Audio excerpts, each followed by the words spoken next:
Alright, section 5.4 deals with the solid state. In ionic and metallic and covalent compounds, you can have a crystal, solid, and then the regular structure is due to the regular repeating arrangement of particles within the crystal. Inside the crystal, there is a lattice, which is the repeating arrangement of ions, atoms, and molecules. So in a crystal, you have a bunch of lattices make up the crystal. Different types of lattices are formed. You have cubic body centered, face centered, and then hexagonal. So here's a breakdown of solids. You have ionic solids, covalent, which is a network, and molecular. The molecular are your typical molecules like CO2, water, nitrogen, big molecules like DNA, proteins. And then of course we have the metals with your alloys and your pure substances like copper. So an ionic lattice, you have a 3D arrangement of cations and anions. The size determines the type of lattice. So depending on the size of your ions, depends on the type of lattice. So you can see the arrangement of sodium chloride is the alternating between Cl and Na. Here's two examples of ionic structures, NaCl and MgO. And particles present are ions. What forces these to keep together are your electrostatic positive and negative attractiveness. Physical state at room temperature is solid, hence why we're in solids. Melting points and boiling points are high. Hardness, and they are hard and brittle. That means they can easily break apart, but their intact structure remains.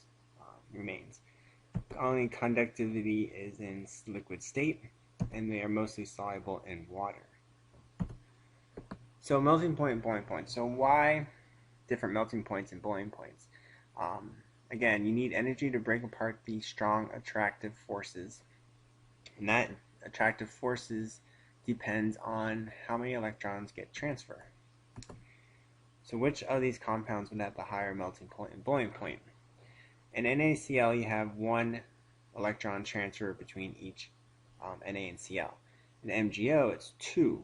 That means the attractive force is relatively higher because of the +2 and -2 charge, compared to the NaCl is +1, -1. So MgOs actually have a higher melting point due to its higher charge density. That causes the electrostatic attractive force to be higher. So why are they hard? These strong attractive forces cause these crystals to be hard but brittle. Brittle means they basically split when stress is involved. So if you were to make the salt crystal smaller, you can actually, you're not destroying the structure, you're destroying the sodium chloride, you're just causing the crystals to be smaller, making them, because of their brittleness. So basically you have a cleavage when you put a stress on the crystal. So you can see here a metal, it just shifts, slides. Here, when you put stress on, it cleaves the whole structure, and you have a separate crystal. Alright, metal lattices. So we know metals have a sea of electrons, and their structure crystal is actually a hexagonal or a cubic arrangement. Copper, aluminum, and iron are all examples of metals. Particles present are your positive ions and sea of electrons from the outer shell. What keeps them together is the delocalized sea of electrons that are attracted to the positive ions. They are solid, high melting point, they are hard and malleable, they are good conductors of electricity, and they are not soluble in water. So you can see here your sea of electrons causing the strong attractive forces between the positive and negatives They have high tensile strength and hardness. So from delocalized electrons, they move all around, so they reform bonds constantly. That's why you can make malleable structures and ductile structures. You put a stress on a metal, it just slides, it doesn't break. So that's why you can hammer metals and you can make wire into metals, or make metals into wire. So you can see here the attractive force applied to the center, and they just basically, the atoms move, slide over, not breaking. Conductivity, you can see here, we know that electrons move freely. That means if you put a charge through it, the electrons will move fast through a metal because of the sea of electrons in metallic structures. An alloy. An alloy is two or more metals, or a metal with a non-metal, like carbon. The metal added or the non-metal added becomes part of the crystal structure. It changes slightly because of the size, but you can see it's still in a structure. For example, brass is a mixture of copper and zinc.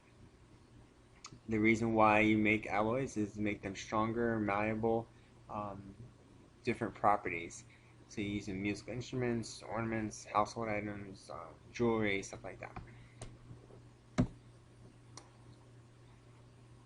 Alright, so an alloy and a property. So when you add a alloy into a metal, you're changing the properties a little bit. You can make them more conductive, either make them stronger, you make them lighter, things like that. So it depends on what you want out of it, depends on what you add. So a substitutional alloy basically just means you take a metal out, you switch it with another metal. Makes sense, substitutional. And when you have you're adding a metal to an atom, it's industrial, meaning like an extra atom or position between the host atom sites, atomic sites. So here in carbon is added into iron to make it lighter and stronger.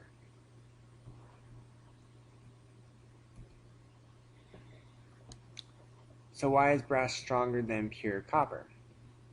When you have an alloy, the metals slide, or a copper, metals slide very easily. That's why copper is very bendable, a bendable wire.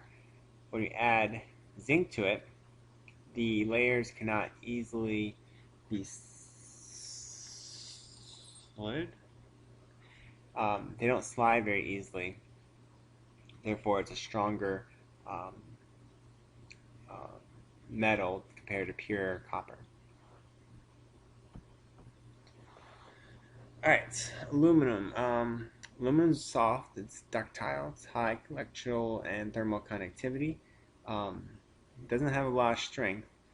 So the reason why alloys are used is to make it lightweight, strong, and resistant to corrosion. So aluminum is actually a good resistance corrosion.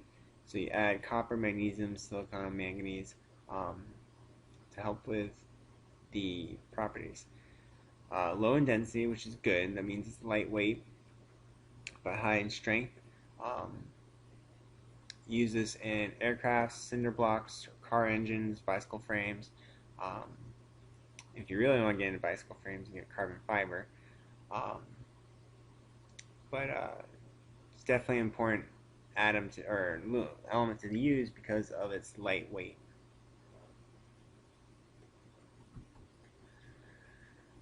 Alright, simple molecular lattices. You have substances with similar simple molecular structure can form crystals.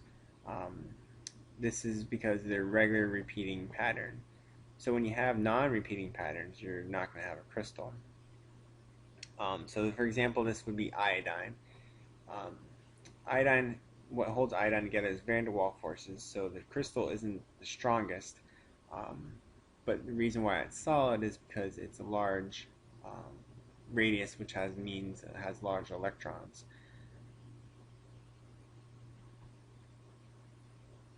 So you can see iodine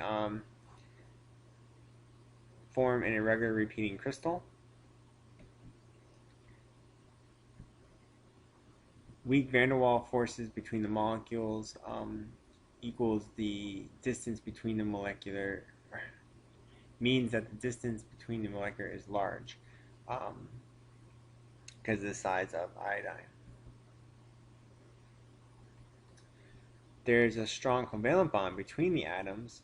The distance is small because of that strong attractive, stronger force within means the distance is going to be smaller. Weaker means it's going to have a larger distance. So it's very little energy needed to overcome the weak van der Waals forces between the molecules, but it's not easily to break apart iodine itself, the actual molecule. Glass is easily broken down when iodine crystals are heated. Thus, they have a low melting point, and that's all due to the van der Waals forces. So, simple molecular structures: you have iodine, bromine is actually a liquid, carbon dioxide gas. These are molecules. They have weak intermolecular forces, which are their van der Waals forces. They are in all different of the states: liquid, gas, and solid. Melting points are very low. They're not hard, they're soft. They're non-conductive, and they're usually insoluble with water, but polar in other forms. Alright, here's your homework question for 5.4. Basically use this information about these elements and explain why is aluminum with a steel core, so like iron, is used for overhead electricity cables in preference for copper.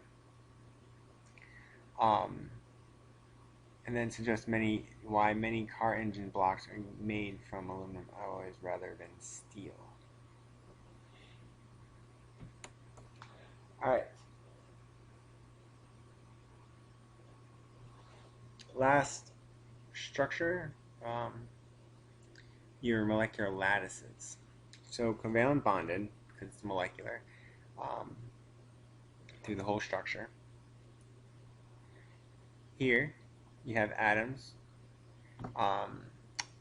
strong covalent bonds between the atoms. They generally have high melting points and boiling points. This is like silicon dioxide, diamond, graphite.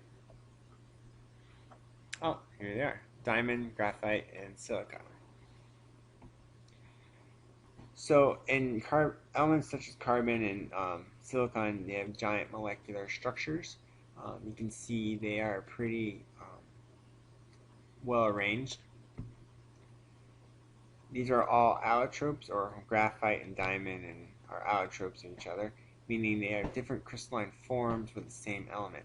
Diamond and graphite, fullerenes, another allotrope of carbon. So here you have graphite. You can see there's strong bonds between the carbon atoms, but between layers, there's a weak force holding them together. That's the van der Waals forces. There's layers of hexagon. You can see it makes a hexagon shape. So the reason why graphite has a high boiling point and melting point is due to the strong covalent bonds between the atoms, but they're soft because of the weak forces holding the layers together, and that's why they're also brittle. It's a good conductor due to the localized electrons that move along the layers.